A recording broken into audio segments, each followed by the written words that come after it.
Once you start seeing this, you'll start picking up on it when you watch movies and stuff like that, and then you'll never unsee it, and then you'll hate TV shows and movies with bad lighting. What I'm teaching today is applicable to pretty much every other type of photography. This 2-light set can be used for product photography, it can be used with natural lighting. This really is like the basis of all lighting out there that you're gonna see in movies, TV shows, ads, photography, all of that. I'm gonna be going over like 3 things today. The biggest one is gonna be lighting. Within lighting, I'm gonna be talking about short versus broad lighting, adding a second light, and TTL metering. If you guys know what that means. If not, that's why you're here. I will be going over a little bit of posing and also just expression and interacting with the people in front of your camera. The first thing that we're gonna talk about is this. What's that? It's a circle. It's pretty boring, okay? What if I were drawing, what would I need to add to this circle to turn it into a sphere? Shading, okay? Shading is what? Highlights and shadows, right? Highlights and shadows are what create depth and dimension. And that's all we're trying to do in photography with lighting, whether it be natural or flash, is create highlights and shadows. Who here has ever gone camping and used a headlamp before? Who's ever tripped while using a headlamp? Pretty much all of you, right? Why do you think that is? No, actually, so what's going on is that headlamp is coming from the exact same direction as your eyeballs. So you can't see any of the shadows that are being created by that light source. And you have no way to gauge dimension. You don't know if that rock is 2 inches or 2 feet tall. And so you trip. If you take that headlamp off of your head, you move it over here, guess what you can see? All the shadows being created. You now have a sense of depth and dimension. So that's all we're trying to do with flash. You don't want your light coming from the same direction as your camera, or it will be called what we refer to as flat lighting, okay? And by shading it, that same circle now becomes a 3-dimensional sphere.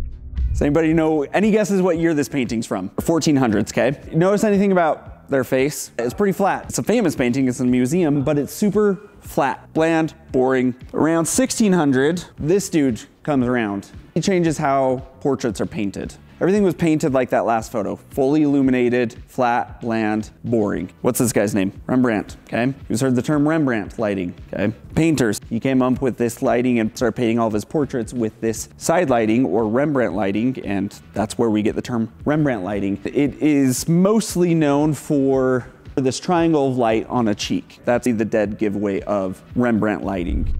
It's a fairly flat photo of Olivia, right? To create that Rembrandt lighting, I'm gonna place the light here. Don't worry, I will talk through some things in just a second. Okay, turn your head just a little bit that way. There we go, right there. Now we have Rembrandt lighting, right? It's not very dramatic or obvious, so what I'm gonna do. Now, what angle is my light coming from? About 45 degrees to the side and 45 degrees up. If you just remember those two, 45 and 45, you'll have good lighting pretty much always, okay? Now, I tend to lean a little bit softer and I generally go a 30-degree angle to the side and 30 degrees up. Now, here's a really important thing to remember. This angle is based off of their face and not their body. Okay, so I want you to assume that whoever you're photographing has plungers stuck to their cheek.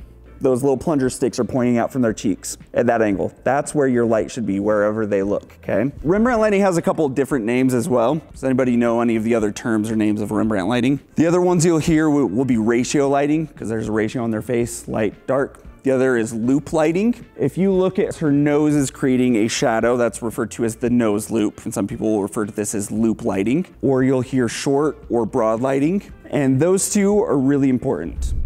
Would you say this is hard or soft lighting? No, actually, did you hear what he said? No diffusion, okay? Diffusion does not mean soft in any way, shape, or form, okay? Have you ever bought one of those little diffusers on your on-camera flash? Guess what, that doesn't make your light any softer at all. When we say hard lighting, we're really talking about the quality of the shadow and the transition from the light area to the dark area. And if it's very sudden and in a defined line, that's hard lighting. There's a pretty defined shadow that her nose is casting. And that's what we mean when we say hard lighting. Outside, the sun is shining at 4 o'clock. That's a very hard light, very defined shadows. That's what we would classify as a hard light. Soft light is a really soft transition from the highlights to the darkest areas. There's no defined shadow. Generally speaking, when we're doing portraits, we like soft lighting. Product photography, all that stuff. Soft lighting is usually what we want. But we all know the sun, right? Is the sun large or small? Yes and yes, okay? The sun is really big. You can fit 1.3 million Earths inside the sun. The sun is very large, right? Now, there's a really important phrase that makes yours true, okay? The sun in relation to us is very small. That in relation to you part is really important. If you go outside on a sunny day, you can hold up your hand and block the sun with your thumb. So your thumb is larger than the sun is in relation to you. The distance of your light source in relation to the subject relates to how soft it is. If I move my light source closer to Olivia, is it going to be softer or harder? No, my light source is going to get a lot softer as it moves closer to your subject. It's going to get brighter because it's getting closer to her, but it's going to get a lot softer. So if you look at this picture up here on this keynote, this is your softbox, that's your subject, and those beams of light are creating what I would call an area of complete shadow. Watch what happens when that light source moves closer. That light can wrap around that subject more and fill in some of those shadows, okay? Now I'm gonna move my light much closer. What happened though? It's way too high now, so I need to lower it, right? Because I wanna go for that 30-degree and 30-degree angle. And I need to change the power of it as I got much closer. Turn your head that way just slightly. See how much softer that is than that? Yeah, it's counterintuitive, right? That's why photographers invest so much money in big soft boxes. Because the bigger the soft box, the further away we can have it and still maintain that same level of softness. If you ever see me shooting, I have this softbox as close as I can possibly have it to the point where it's just out of frame. Because I want the biggest, softest, most beautiful light I can have. So that's why I have my light source so dang close. Now you'll notice another phenomenon that happened. Look at the background. What causes that? No, that's a good guess though. Has to do with a concept called drop off. The more powerful your light is, the longer it travels. The lower the power is, the less it travels. When my light was back there, I had to have it cranked up so that it hit her. Because I had it way more powerful, it traveled a lot longer. As I moved my light source closer to her, I had to decrease the power, which means my drop off also shortened and my light wasn't powerful enough to hit the background. So that's also another good way. If you want to black out that background, get a darker background, if you can get the power of your light down, it won't travel as far. Within Rembrandt lighting, we have two different subtypes of Rembrandt lighting. One is called short lighting, one is called broad lighting. If I was at home and my wife walked and I said, "Hey babe, you look super broad today," is that a good thing? No, if you didn't say no, you're probably not married. And that is not a good thing. My wife's not gonna be happy with me, okay? Broad lighting is generally not very attractive. It makes somebody look more broad. The funny thing is, broad lighting, short lighting is a game of inches. And it has everything to do with where you're shooting and where your camera is, okay? My light is on this side of Olivia. So this is her light side, this is her dark side. If I am standing here and I shoot a laser out of my camera, turn your head this way, just a little bit. What side of her face is my camera hitting? The light side. If I shoot into the light side of Olivia's face, that is going to be broad lighting, okay? Now, turn your nose slightly this way, a little bit more. Now if I shoot a laser out of my camera, what side of her face am I shooting into? The shadow side. Shooting into the shadow side of her creates what's called short lighting. And Olivia, you can look at these because nobody's a harsher critic than yourself. That photo versus that photo. The first one, you don't like your nose in this one? When you shoot broad lighting, it makes their nose appear much larger and their face appear much larger and broader. Generally, you'll see this when somebody's photographing a male and they're trying to make them look more menacing, okay?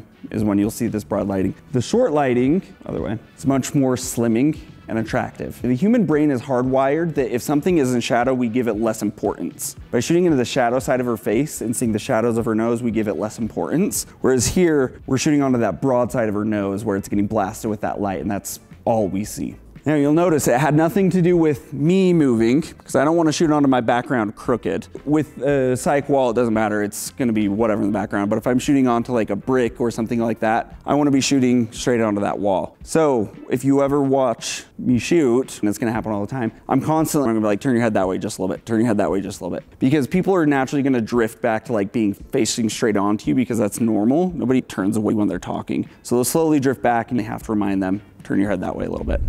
Tenzin asked a good question before we started. Why have two lights? Do you need two lights? No, the pictures I just took of Olivia were pretty good, right? I specifically had you wear dark and she has really dark hair. You remember those pictures. She's kind of blending into that background with that shadow side of her face. And this is where your secondary light is going to come in handy. It's going to create more depth and dimension by highlighting that shadow side and separating them from their background. The secondary lighting is what most people refer to as a kicker or a rim light, okay? The photography world is full of terms and everybody uses them however they want. So sometimes people will be like, well, a kicker is if it's hitting the background. Some people will say, no, a rim light is their whole edge. It's whatever you guys want it to be, okay? Just tell them that I told you this is what it is and I'm right. The nice thing with this is it's really easy to know where to put your kicker or your rim light because it's pretty much just polar opposite of where your key light is or your main light source, okay? So I've got this strip and I'm just gonna come directly opposite. Put that right there, okay? This is a modifier, it goes on the end of your flash.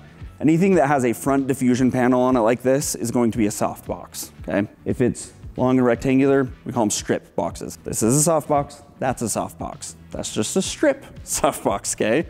Now, you'll notice I have this thing on here, right here. Does anybody know what this is called?